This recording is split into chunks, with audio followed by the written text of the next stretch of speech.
Is it true that Rick Owens is half Mexican? Yes, Rick Owens is half Mexican. He was born in Porterville, California to a native Mexican mother with Mixtec ancestry and an Anglo-American father. Rick Owens grew up in the Central Valley of California and his first language was actually Spanish. He and his mother would learn English together when she started taking him to nursery school. His father worked in the Porterville public court system as a translator for Mexican migrant farm workers. This placed the realities of the San Joaquin Valley and the UFW movement directly in his childhood.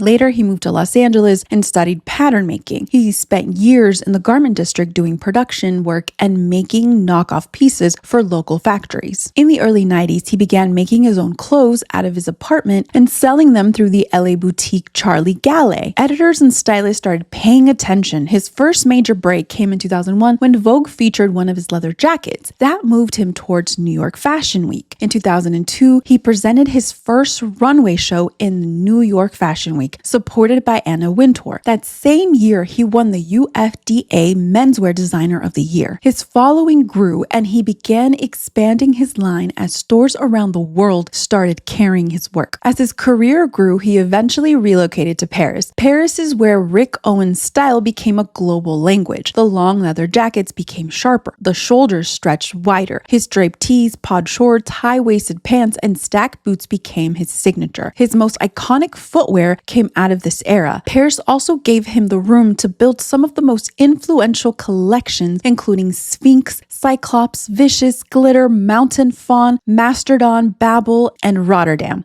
He expanded into furniture using bronze, concrete, and marble, and his shows became full performance environments with lighting, sound, and architecture. In 2019, he centered his Mexican heritage in his Tecuatl collection. Tecuatl is his grandmother's Mixtec maiden last name. He created the collection as a response to the fixation on the border wall. He collaborated with the United Farm Workers Association, used their eagle logo with permission, and directed proceeds to their work. The UFW graphic appeared on t-shirts and overshirts. In the same collection, he brought memories from his mother's childhood in Puebla. The sequin looks in the collection were inspired by the China Poblana skirts she wore in school pageants. This grounded the collection in his family's story. He worked with artist Thomas Hausuego, used clay from Hausuego's Los Angeles studio on the runway, and incorporated Aztec visual language. He invited musicians from Mexico to perform Danza Azteca ceremonial music with vocals in Nahuatl. He also did a collaboration with Champion because he was inspired by his cousins who wore Champion t-shirts and shorts when the family visited Mexico in the 70s. He turned classic Champion pieces into new shapes like togas, briefs, and reworked sportswear. Rick Owens took the world he grew up in and turned it into his signature vision. So did you know Rick Owens is half Mexican?